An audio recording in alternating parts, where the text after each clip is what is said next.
All right, good morning. Welcome to the Algebra number 2 grid, box 1C, equivalent expressions. So we have learned about something called like terms. We know all about the distributive property now. We have to be able to do equivalent expressions and to identify those. This is a huge topic in algebra. Okay, so you might remember that equivalent has this word equal, kind of, and it basically means equal expressions. Like, an example would be 3 plus 4 equals 7. Okay, Miss D, whatever, that's an equation. Yes, but an equation is just two equivalent expressions because they are two expressions that are equal to each other. Or I could have said like 3 plus 4 equals 6 plus 1. Still an equation, but that's because this expression is equal to this expression.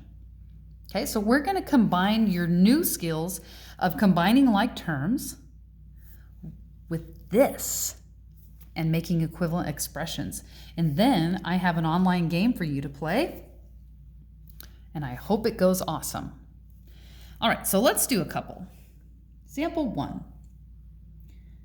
Honestly, what we did the other day was yesterday, when we simplified this expression into 2x, 2 times x is 2x, and then 2 times 6 is 12.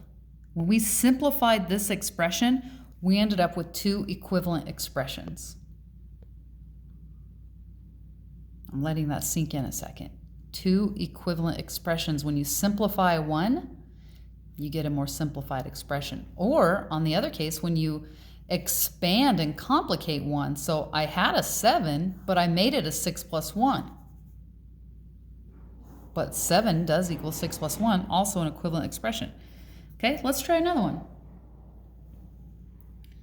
Let's do 5x plus 4 plus 3x plus 3. Hold the phone, Miss D. You got some extra stuff there. Where's your equal sign? Well, friends, the equal sign comes here. Okay, so this might be a double stepper. I wonder if it still works to go this way. Let's try still going horizontal. I feel like that's a bad idea.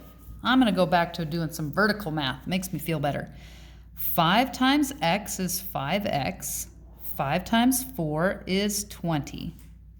And I'll bring down my 3x and my 3. Now, I'm looking for like terms. So we've got to now combine like terms. Ooh, maybe here I'll say that step was called simplify.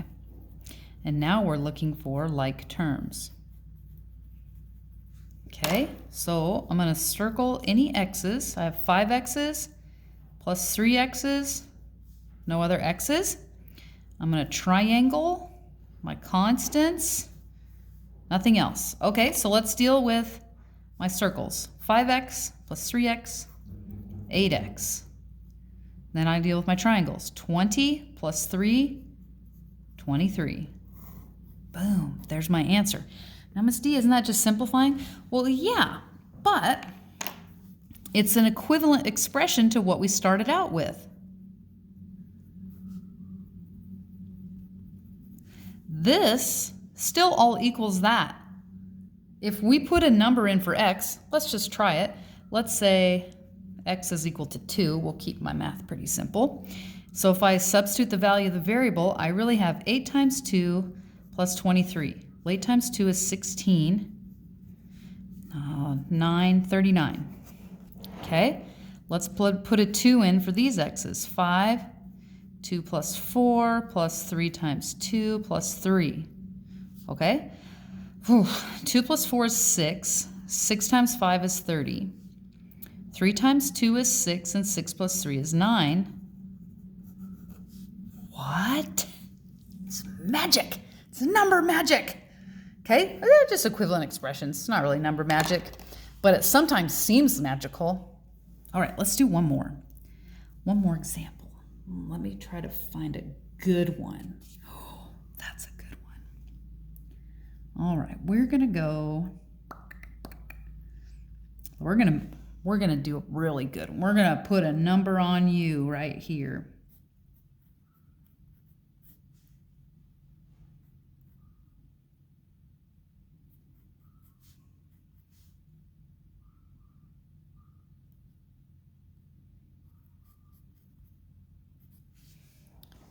Oh, gosh, that looks terrible.